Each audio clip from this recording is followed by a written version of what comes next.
राधा स्वामी दयाल की दया, राधा स्वामी सहाय। प्रेम पत्र राधा स्वामी, पहला भाग। वचन 40वां। स्वार्थ और परमार्थ यानी दुनिया और दीन के कामों का बयान। हुजूर महाराज जी फरमाते हैं, वचन पहला, स्वार्थ से लोगों ने यह मतलब रखा है कि दुनिया के कामों का करना या दुनिया के सुख और सामान की चाह उठाना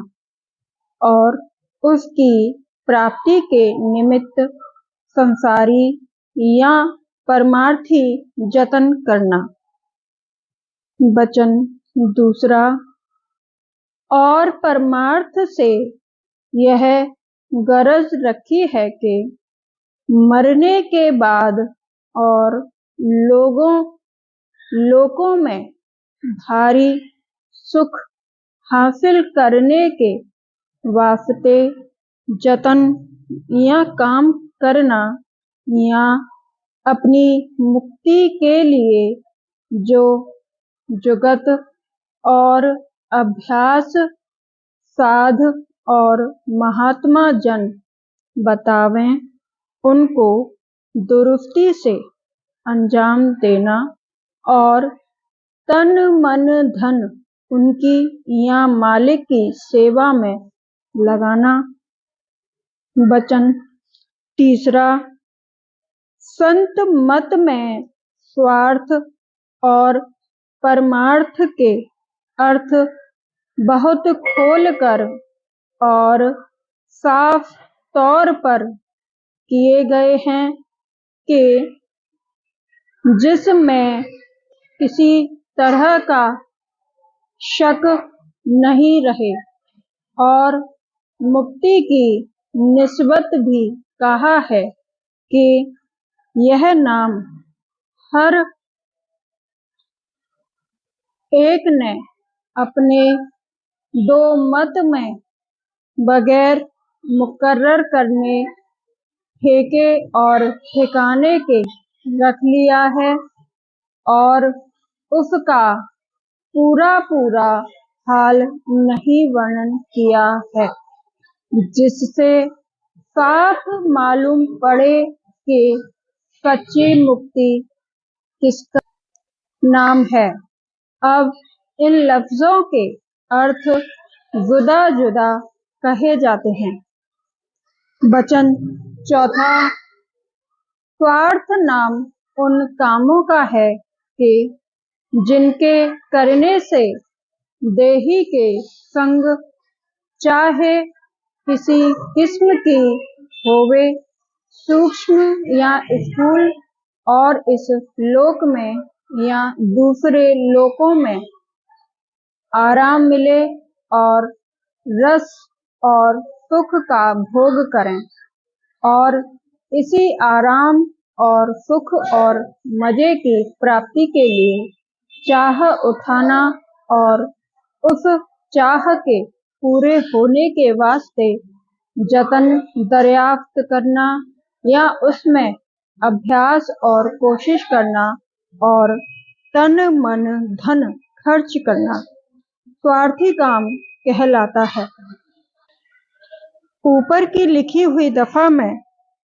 सब काम और सब किस्म की चाह शामिल है, यानी स्वर्ग और बैकुंठ और देवताओं और अवतारों के अनेक लोकों में वासा चाहना और वहां के या इस लोक के सुखों की आशा धर के जतन करना, और जो मुक्ति की सच्ची नहीं है, यानी जिसमें बहुत काल के पीछे जन्म लेना पड़ेगा, उसके लिए जतन करना या उसकी चाह उठाना, वह भी स्वार्थी कामों और चाहों में दाखिल है। वचन छठवां, इस लोक में कुल बाहरमुखी पूजा जिसका घट के अंतर के भेद से सिलसिला नहीं लगा हुआ है और जिसका फल सच्चा और पूर्ण आनंद और सच्ची मुक्ति किसी सूरत में नहीं हो सकता है, स्वार्थी कामों में दाखिल है, क्योंकि पहले तो अक्सर करके यह पूजा दुनिया की चाह पूरी होने के लिए या उसके पूर्ण होने पर करी जाती है और जो मुक्ति की चाह लेकर यह काम कोई करता है तो वह भ्रम में दाखिल है, क्योंकि सब मत जो जारी हैं उनके आचार्यों ने साफ लिख दिया है कि जब तक कोई योग अभ्यास नहीं करेगा या अपने मन और इंद्रियों का मर्दन नहीं करेगा या जीते जी मुर्दा न हो जावेगा, तब तक तत्व वस्तु को यानी जिसको उन्होंने मालिक करार दिया है उसका दर्शन नहीं पावेगा और पाप पुण्य और जन्म मरण के चक्कर से बचाव और छुटकारा नहीं होगा। वचन 7वां। परमार्थ उसको कहते हैं कि जिसमें किसी किस्म के माया के मसाले की बनी हुई देही का रस भोग मंजूर नहीं है, सिर्फ निर्मल चैतन्य देश में पहुंचकर अपने सच्चे और परम पिता राधा स्वामी दयाल के दर्शन का आनंद लेने की अभिलाषा जबर और मजबूत और अडिग है, यानी माया देश के जिसको त्रिलोकी कहते हैं, कोई पदार्थ या भोग या आनंद अभ्यासी को लुभाकर रोक नहीं सकते और किसी स्थान पर आत्मा और परमात्मा या ब्रह्मा और पार ब्रह्मा के अभ्यासी ठहरना नहीं चाहता। उसका सच्चा और पूरा प्रेम राधा स्वामी दयाल के चरणों में ऐसे शौक के साथ लगा है कि किसी जगह और किसी संग में और कैसे ही सामान के साथ उसके मन में पूरी शांति और निश्चिंताई नहीं आती और बेकली और तड़प दर्शन की कोई उपाय और जतन करके नहीं दूर होती, जब तक कि राधा स्वामी दयाल के देश में पहुंचकर चरणों में विश्राम न पावे। वचन 8वां। ऐसी टेक और भक्ति जिस किसी की सच्ची और मजबूत है उसी को परम भक्त और प्रेमी कहना चाहिए और उसी को सच्ची मुक्ति काल और महाकाल के जाल से और सच्चा निर्वार माया और महामाया के बंधनों से हासिल होगा और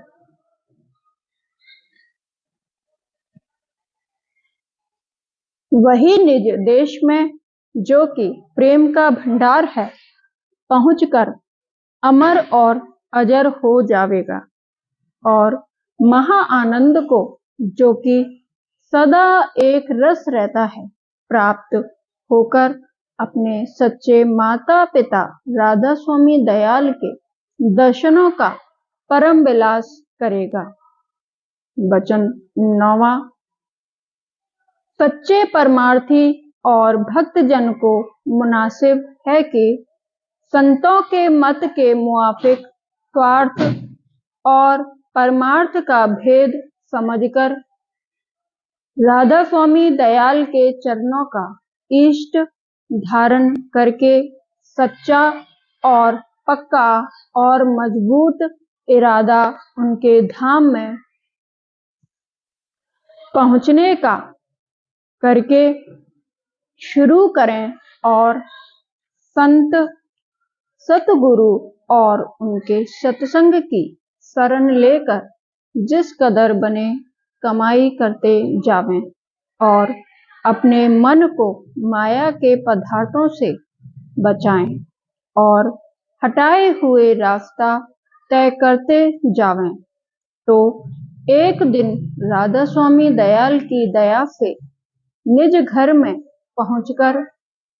अपना कारज बना लेंगे। ऐसे भक्तों की करनी और अभ्यास शुरू से आखिर तक सब परमार्थी काम में दाखिल हैं। वचन 10वां। जितने मत के संसार में जारी हैं उनका सिद्धांत माया के घेर में है और इस सबब से उनके वचन और उनकी युक्तियां अभ्यास की उसी हद में खत्म हो जाती हैं। इस वास्ते राधा स्वामी दयाल के इष्ट वालों को चाहिए कि उन वचनों और युक्तियों को सुनकर धोखा न खावें